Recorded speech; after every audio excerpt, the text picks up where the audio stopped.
This episode is brought to you by Brewy, a coffee that nourishes your mind and body. Brewy is an organic coffee blend loaded with 6 adaptogenic mushrooms, so you can enjoy the benefits of superfoods while being fueled in your day-to-day life. To receive your Brewy discount code, tag a friend in this episode's coming soon post.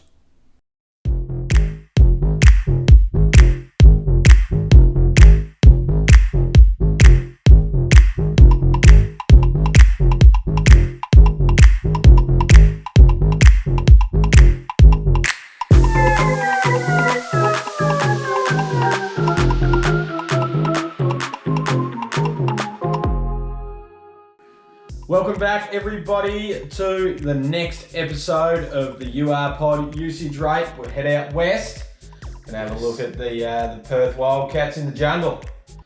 I hate Perth. I'm just going to say that off the bat. Yeah, saying that I just hate success, really. Yeah. To be fair. It's annoying. Yeah, Perth, they're very West Coast Eagles like, aren't they? Yes. Not a big fan. So, not a massive turnover of their roster. They obviously had the huge streak and they've missed the last couple of years. Oh, they snuck in last year, actually, didn't they? And did they sneak in? Yeah, they did. Yeah, they just got in, didn't they? They've kept the GOAT of the NBL. Bristle. Yes.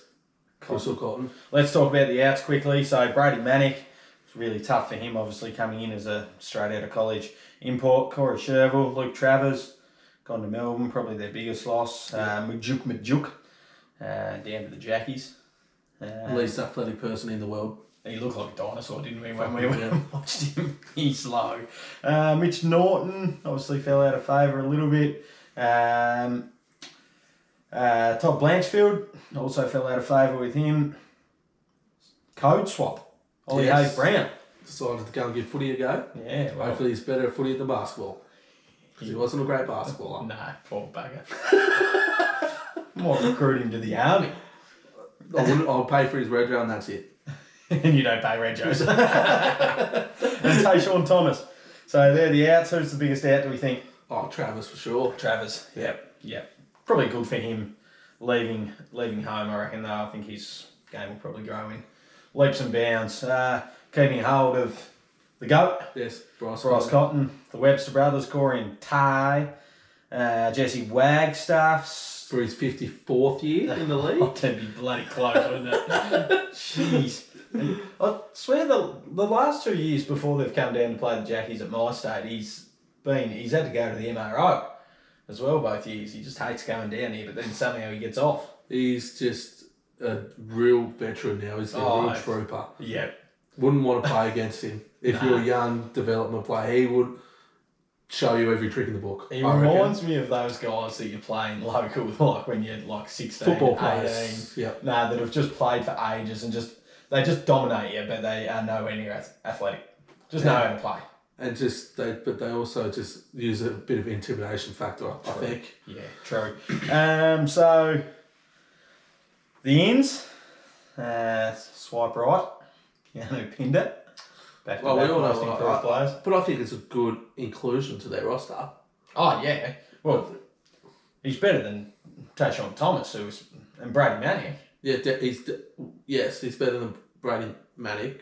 I don't think Manick fitted in the NBL system at all. No. I really don't. There's too much pressure on him. Yeah, there was. Yeah, coming out he needed a few years of maybe a lower standard pro ball before he come into a competitive league. I think he can be good. But... Yeah. So, how do we think Pinder fits next to Bryce Cotton?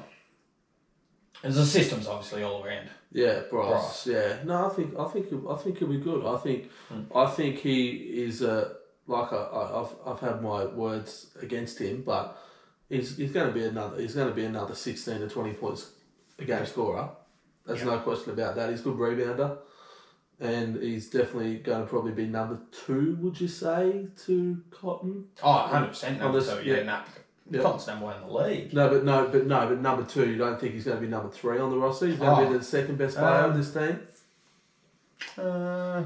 Yeah, I think he probably will be the second best offensive player on the roster. Yep, I think so too. I agree with you in the fact that I don't think he probably should have won the second most improved. If he wins 3, there's something wrong. He can't win 3. Well, he can't win 2. Yeah, well, he did win 2. No, you can't win 3. But I think if they really look to get up and down, he can be pretty good. I think his half-court game came along a little bit last year. Still not the greatest jump shooter. No. I'll be interested to see if he's developed any form of outside game this year. Wonder how he's recovered from his injuries. Yes. And it's good. I think he'd be more comfortable coming back and playing in his home state. Yeah. He probably spent a fair bit of time in Perth, I would imagine, growing up. So yeah, definitely. Also in on the front line, David Aquera over from Melbourne United. That's another good pickup. You reckon he'd be good? Yeah. He put his name up for the draft, didn't he?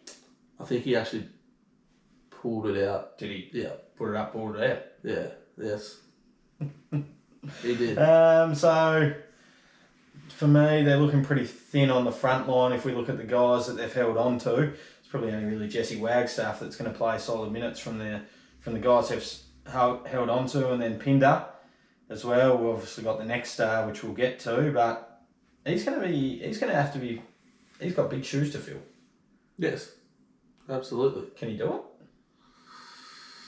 It's tough, isn't it? Yeah, I think he averaged 4 and 4 last year. Dear me, that's going to have to change. Maybe he'll be the most improved. You're going to have to be. Yeah. No, I just think he was on the Asia Cup roster, was he not? I actually don't know.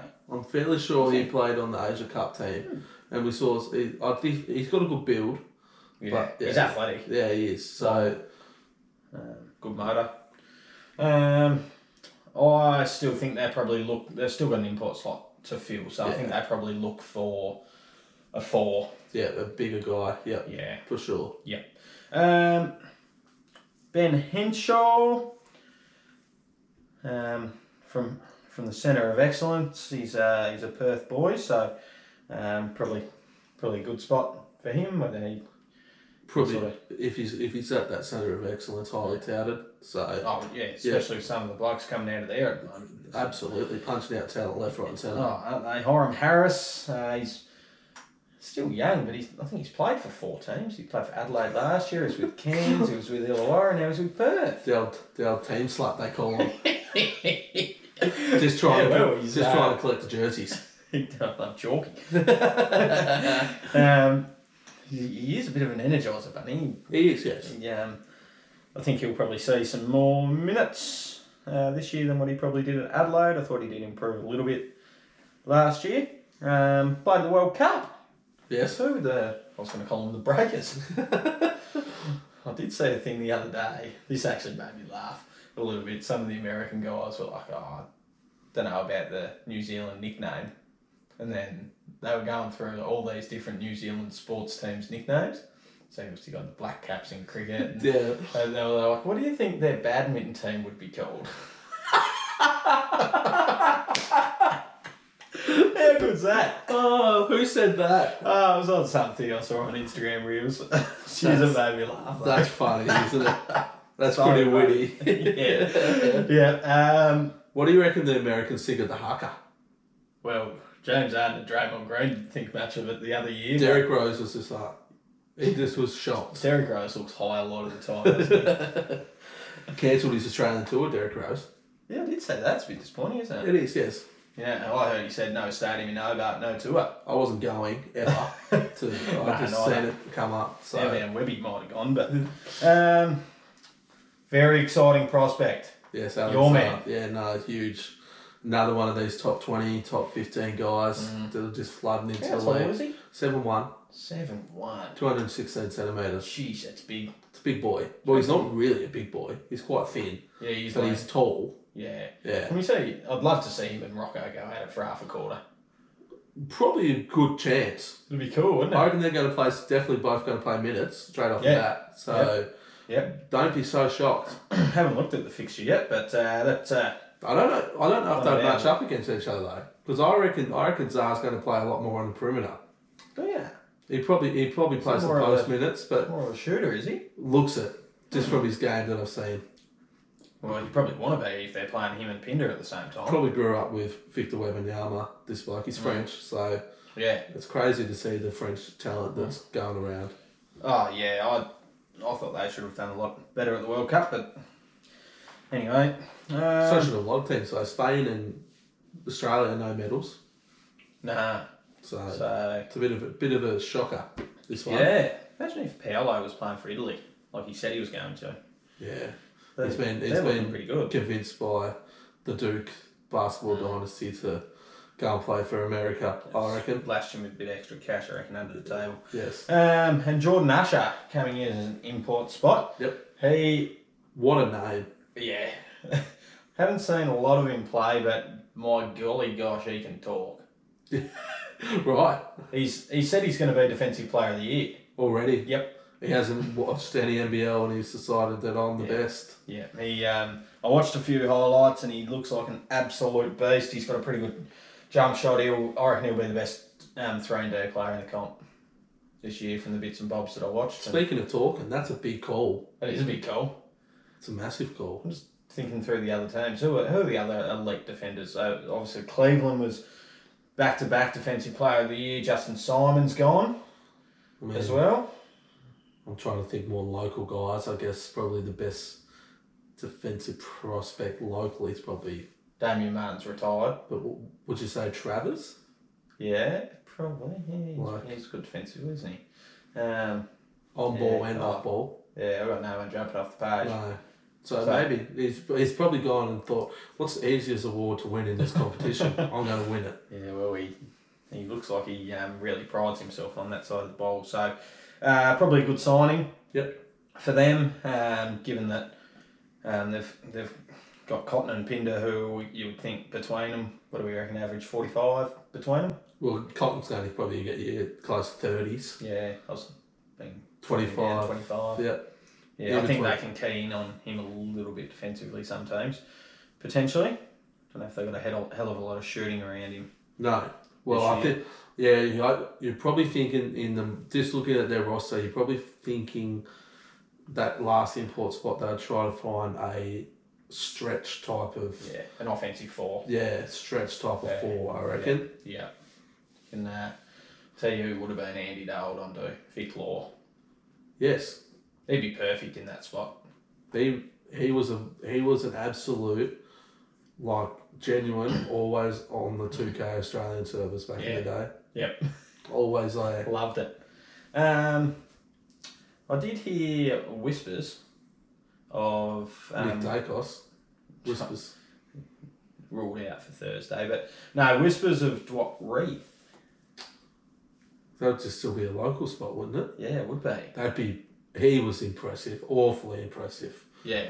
And he's actually stepping out and shooting the ball okay now. That would be that's exactly what they need, mate. Absolutely, to fill out this roster, to probably push them over the line. They need just one more offensive talent, I think. Yeah, definitely. Because right now they're kind of lacking. Like you said, Jordan Usher probably prides himself on the other side of the ball. Or behind the microphone. Yes. Or on the dance floor. I think they obviously were elite for they make the playoffs 35, 36 years in a row or something. Then missed and then only just scraped in last year. I think with the WA fans don't take it lightly losing though, so they would want to be back up and about. I think. I just don't know. They seem a bit unstable in the front office. They had someone lined up last year, trained with them for a couple of weeks, and then they couldn't sign him because they had to play so many games before playoffs to qualify. Year before, they just completely mismanaged their roster. So I don't know if they're just holding out for the right player rather than taking a punt on someone. But I think, where do you think they're going to finish? See, it was between Tassie and them for me for my last. But doing this investigation on their roster, they're going to rely a lot on Cotton again, aren't they? They're going to need a lot out of him. Yeah. I don't know if Pinder's capable enough yet to be the, superstar they need him to be. No. Whether or not they can sign their next player, and if he's good, I still think they're going to finish bottom. just Or out. bottom. No, just out. Bottom. Below yeah, the they're line. going to miss. Yeah. Yeah, right. Oh, jeez, I was going to say. Bottom half of the We've league. been ridiculed for saying that Illawarra's going to finish below 800, which we did not say. Bottom half of the league. Yeah. I think they miss as well at this stage. We'll obviously keep an eye out for who they sign in that other spot. I just don't see them being good enough to compete with those top end teams. So they're looking at a lineup of Ty Webster, Bryce, Cotton, Usher. Aquera, or maybe they start Saar there. Jeez, him and Pinder's a big front line. But then off the bench, looking at Zunic, Corey Webster, who I thought was pretty good last year. Their roster isn't as deep at the moment as some of the teams competing around them. I worry about their offense. I don't really worry too much about. I think they can be gritty and compete in most games, but I worry if Cotton's off. Yeah. Where are they getting their spark from? So is it like a 2018 Cavs where if LeBron isn't good, LeBron's off, or not even playing, just their minus numbers are ridiculous. I think so. Well, look, and again, but Bryce Cotton's getting now to you'd say he's on the back end. Yeah, he is, and that's nothing against Bryce Cotton. You know what I mean? It's just a fact, and you can't. I think they're trying to just pull everything they possibly can out of him before they really transform their culture. Yeah, you can't. I think for as much as he's given to that side in the competition, as good as he's been, they're probably giving him the benefit of the doubt, don't they? Like we said before, we started talking. There's probably no way now, with the reputation he has gotten, that he can be a number 2 guy. Oh no, he's got to be it's no matter where he is, how old he is. He's going to be the guy shooting 25 shots. Oh yeah, he's like the Paddy Mills and the Boomers. Yeah, it's just awkward topic at the moment. Terrible. Most expensive player in fantasy, Bryce Cotton. I'm not touching him. I did say it was a must-have, but after doing this, I don't reckon I'll be touching him either. They need to get that 4 spot sorted, don't they? They need to get that. If they sign Riaf, I'm interested. Yeah, but they're below. So we've got. You ran through it last episode, but let's run through it again for the people that might have missed that. So you've got. We haven't covered Sydney yet, but you've got Melbourne above. You got Sydney above. You got Brisbane above. So here we've got Melbourne. I've got Melbourne, New Zealand, Brisbane above so far. Yep. And then I've got obviously Perth missing just. Yep. With Hawks, Cairns and Adelaide in the bottom 4. So therefore... So our last 3 teams you're going to have above. Yes. South East, Sydney and Tassie. I am, yes. Yeah, don't mind it. I think South East are going to be the most improved team in the league. They're going to win it. So again, big calls from you this episode. They're going to win it. I've made the call before and I've made it again. They're going to win it. And Bendigo will go wild. Bendigo? Don't they play games out of Bendigo? Do they? Oh yeah, when they do like Jackie's playing Lonnie, they do play somewhere out that way. Yeah, which is weird when they play in the Heartland. I can't wait for them to have like their own stadium and not have to share. Well, they sometimes play out of MSAC, don't they? Down Albert Park. They do play at John Cain too, though. They play majority of their games at John Cain. I'm actually going to a South East game, but we'll talk about that when we talk about South East. So that's all we got for Perth. They're gonna miss again, and Hutchie's gonna have to be forced to sell the team, and the jungle might get burnt down. I don't like Perth, so they can do what they want. It'd be a cool place to go to. I'd love to go there, but no. Righto, we'll leave it there, and we'll see you next time for the champion favourites, South East Melbourne Phoenix. Thanks, guys. Bye for now.